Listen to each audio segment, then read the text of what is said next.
Alright guys, welcome back. Today we're going to finally do an install of these Vee-Hunstman tires on the X-Class. I've laid out everything I'm going to be installing today. We have the Tannus Armour. That's going to go inside the tire, help prevent punctures. We've got flat out. We're going to fill up the tube inside the tire with this so that in case we do get a puncture, it's not going to make the tire go flat. This stuff will fill it up. It's Kevlar based and should seal any holes that form in the tire. We also have, what is this here? This is the inner tube. This is what we're going to put the flat out in once it's installed. Oh God. Tire iron spoons. Now, I've seen people just use regular spoons for this or knives.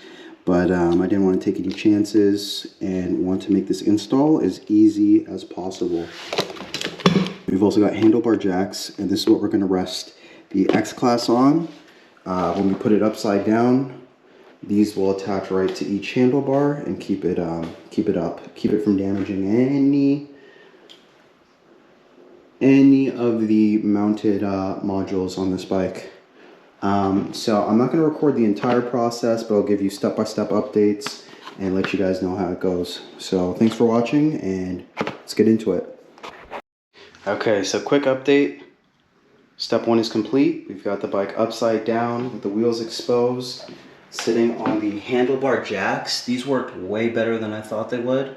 I couldn't really find enough room to get them securely placed around the handlebars, but it works anyway. It's perfect. So first step, we're going to do the harder wheel first. We're going to take off the rear wheel by removing bolts on either side and then lifting up the chain and bringing the wheel out. I've done this once before when I had to grease the motor, so hopefully it's not too bad. We also will have to cut these zip ties so that we can disconnect the motor cable. On the front wheel it's much easier. It's just 2 bolts and we take the whole wheel out. And then we'll be able to deflate and get the new tires on. Okay, we've got the bolts off on the rear wheel. We have our parts laid out on each side. There's a torque arm on each side that needs to be taken off, a bolt, and a cap. So just giving a quick update. Now it's going to be time to take out the wheel. Okay, we've got the rear wheel off. It's time to grab the tire spoons and get this tire off of this rim. I had already deflated the tire, pretty much fully deflated it, so hopefully it's not going to give me too much trouble. We're going to be able to get this thing off without too many issues. No instructions? Okay, that's fine. Okay, so finally was able to get the tire and tube off of this rim. Took a little bit of work, but we did it. I didn't need to use soap or anything like that. What we did was end up using these tire spoons and slotting one in and then sliding the other tire spoon around and getting the lip of the tire over the rim. Once I did that, I was able to slip the tube out. This is the rear wheel, and this tube is still pretty damn inflated. I did put some tire sealant in here, so I'm wondering if that's why it's still so inflated, but we're going to try to get the front tire as deflated as possible before trying to take that tire off.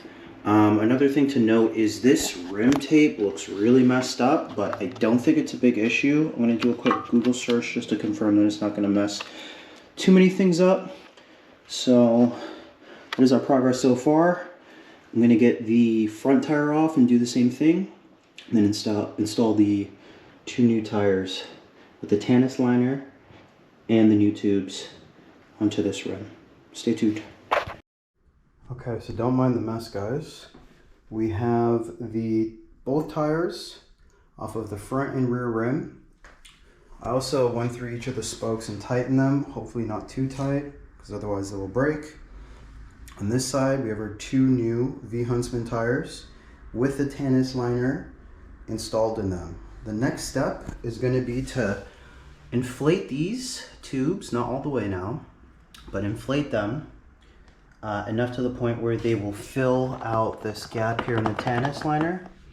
And then what we will do after that is throw them on to these ribs. I'm gonna have to line up the inhale valve, not the inhale valve, but I'll line up this valve, the pump valve, into the holes on both rims. There's a hole on each one. And then use the tire spoons and slide both edges of the tire onto the rims. After that, we can inflate, put them back on the bike and be ready to go. At which point I will also install some flat out into each of the tubes. All right, there's another update.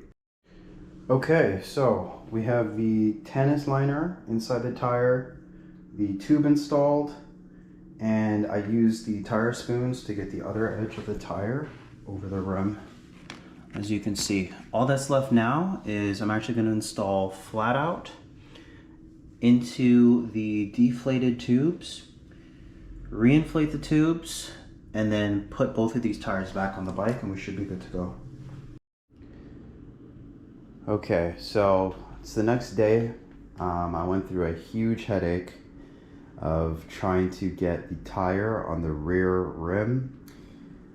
First thing that happened that went wrong is the tube actually was punctured. So when I was trying to inflate it, when everything was set, the tube would not hold any pressure.